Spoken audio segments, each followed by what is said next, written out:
செய்திகளை உடனுக்குடன் பார்க்க 7S டிவியை சப்ஸ்கிரைப் செய்யுங்கள். சப்ஸ்கிரைப் செய்த அனைத்து நண்பர்களுக்கும் நன்றி. சென்னை புரசைவாக்கத்தில் தனியார் மண்டபத்தில் வருகின்ற 2021 சட்டமன்ற தேர்தல் பணிகள் குறித்து அம்மா மக்கள் முன்னேற்றக் கழகத்தின் வடசென்னை தெற்கு மாவட்ட கழக செயலாளர் பி. சந்தான கிருஷ்ணன் தலைமையில் நடைபெற்றது. இந்நிகழ்ச்சியில் கழக துணை பொதுச் செயலாளர் G. Senthamizhan, S. Anbazhagan, C. R. Saraswathi, மா. கரிகாலன், ஜி. நாராயணன் ஆகியோர் சிறப்பாக ஆலோசனை வழங்கினார்கள். இதில் மாவட்ட பகுதி வட்ட செயல் வீரர்கள் பலர் கலந்து கொண்டனர்.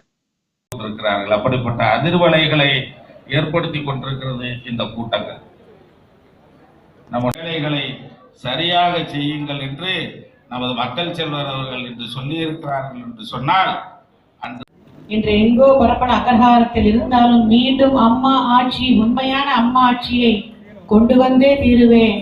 நல்லவர்கள் நினைத்து ஆட்சியை ஒப்படைத்து விட்டேன். ஆனால் துரோகத்தின் உச்சத்தில் இருக்கக்கூடிய ஆட்சி கண்டிப்பாக மக்கள் அகற்றிய தீர்வால் நம்பிக்கையுடன் விரைவில் ஆண்டவன் அருளால் நம்ம எல்லாம் சந்திக்க வர இருக்கும் தியாக தலைவி சின்னம்மா அவர்களை வணங்கி, டிடிவி தினகரன் அவர்களை வணங்கி உள்ள நுழைஞ்ச உடனே எனக்கு வெற்றி என்ன ஞாபகம் தான் வந்தது. என் கூட பிறந்த சகோதரனை போல் என்பால் அன்பு கொண்டவர் அண்ணன் வெற்றி அவர்கள். நம்முடைய பொதுச் செயலாளரை வைத்து இங்கே ஒரு நிகழ்ச்சியை அவர் நடத்தினப்போ அசாத்திய கூட்டம், அபரிதமான கூட்டம்.